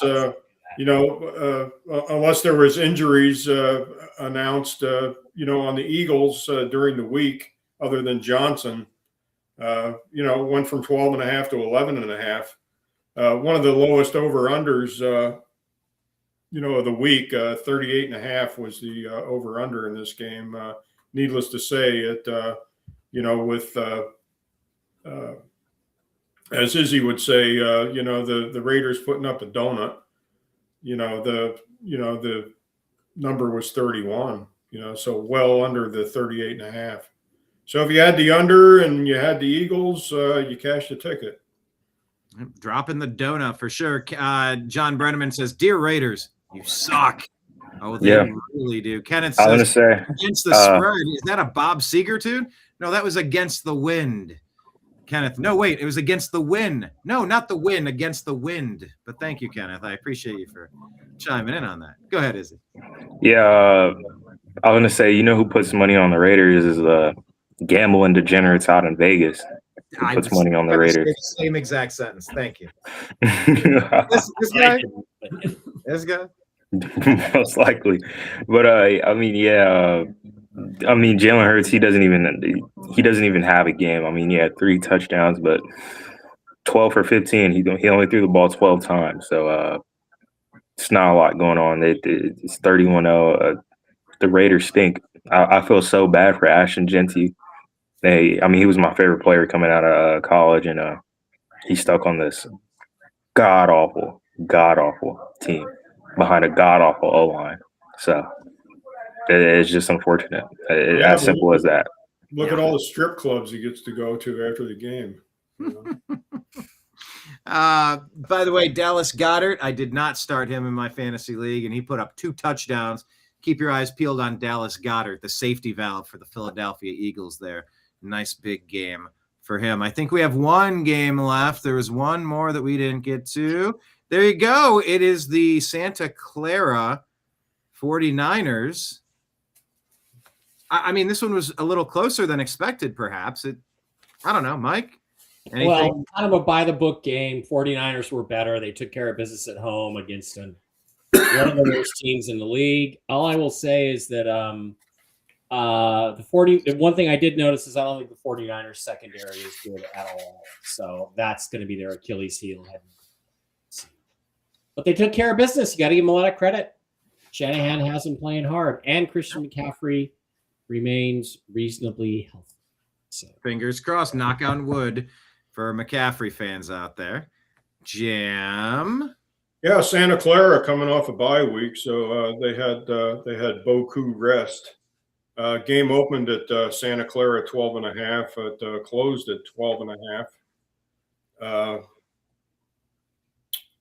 Looks like they covered the game by half a point. If you had Santa Clara, you had a winning ticket. Titans 8-22 against the spread. Not good. Below not good. Purdy 16-7 against the spread at home. He's a good quarterback at home. 49ers 9-3 straight up versus teams with a losing record. So this game kind of screamed not necessarily 12.5, but it was a good money line bet if you wanted to put this on your parlay. But they were going to win the game. Yeah. And they did. I wish Tennessee would. I wish these crappy teams would pull off some improbable wins. I'm fighting for that draft pick and maybe the transformative quarterback, perhaps. Izzy? Yeah, credit to Cam Ward for playing on another god-awful team. It's Cam Ward and friends, 2 touchdowns, no interceptions, 170 yards against the 49ers, and him and Tony Pollard lead out get 24 points. A lot of garbage time, though. It seems 14 in the fourth quarter. So the game was already sealed during that time. But yeah, Brock Purdy, he's playing good. 300 yards, 3 TDs against the Titans defense. Christian McCaffrey, he played okay, but yeah, not a lot going on. And there's been a lot of memes that Christian McCaffrey's sacrificing a lot of the other NFL players' injuries just so he can stay healthy this year, because this is his first healthy year in a couple years. So I think a healthy Christian McCaffrey makes the league better. He's just a dynamic player. But yeah, injury prone at an injury prone position for sure. Izzy, make sure you grab some of those Gen Z memes off of TikTok and throw some on X at Ez'Ryel and tag our Strictly Football at TNAM Football, and follow Mike Bara at seahawkboymikeb and Mike Bara 333 and the Unhappy Hour _ and American _media _ because we exist on X. I guess as we wrap this up here, just any thoughts on the whole picture? When seeing it all on one page makes it a little different, I suppose. Just kind of looking at the 1 seeds. If everything goes according to regular season rank, you'd have a Broncos Rams Super Bowl. That feels weird, Mike. I don't know. Anything surprise you looking at who we have here set up as we've shuffled through most of the season now? Well, not based on the way the season is played out. I just don't think Tampa Bay is a playoff team the way they're playing. The Rams Seahawks game is the most important game of the year so far. Probably will be the most important game of the year. And I think whoever wins the NFC wins the Super Bowl. So it's coming out of the NFC regardless. Coming out of the NFC. Yep. I got the Chargers. You have the Chargers? Why do you have the Chargers? I don't know. I mean, Justin Herbert. Yeah, I don't know either. But He likes the Herbs. I don't know. But yeah, wait. So Mike, so say if the Rams went out and the Seahawks win, you guys play each other in the next 3 weeks, right? No. This is the last game between Rams and Seahawks this year. This is the second game.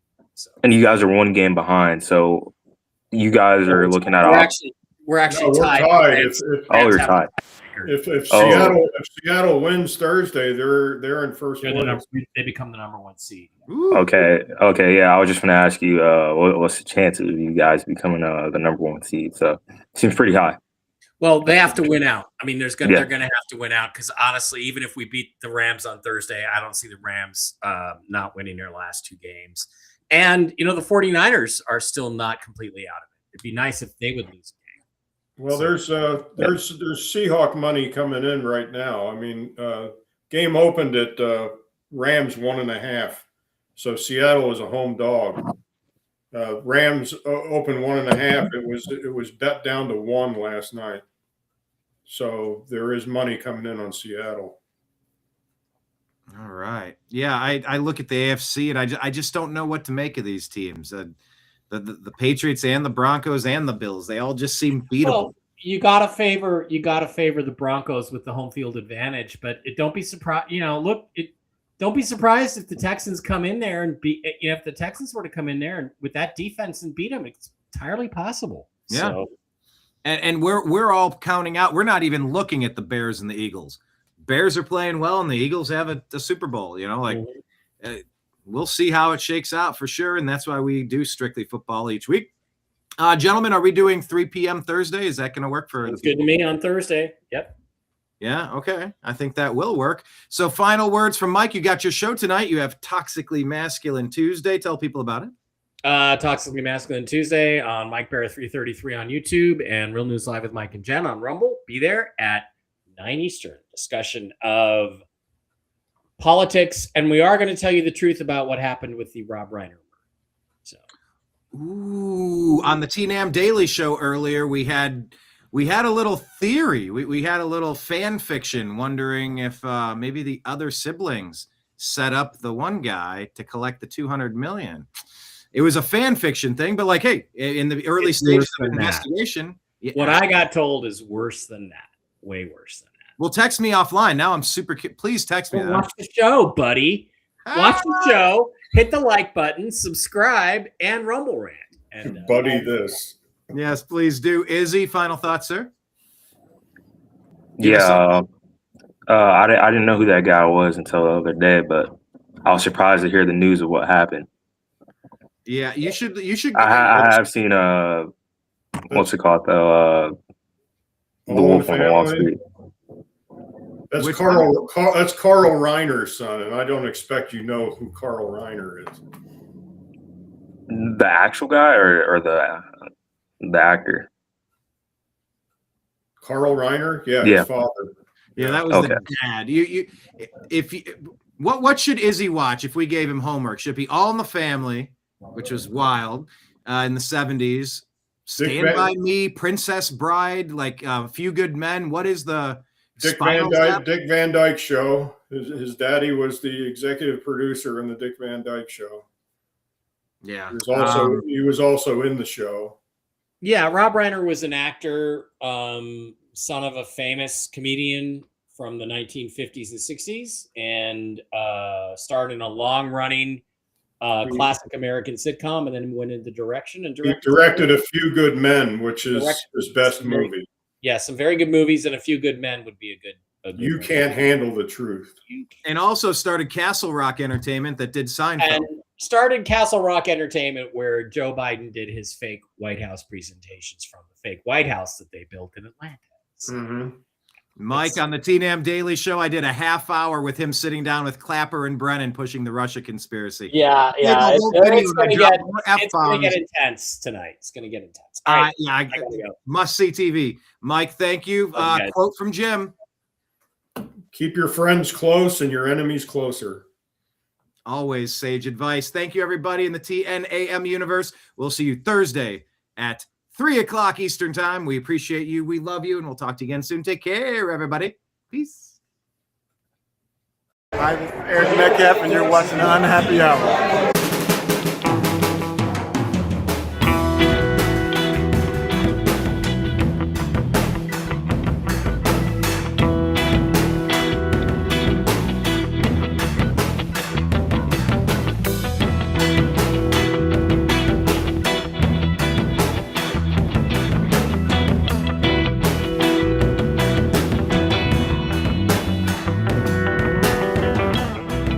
The New American Media is proud to present a division of the Unhappy Hour Sports Show, Strictly Football.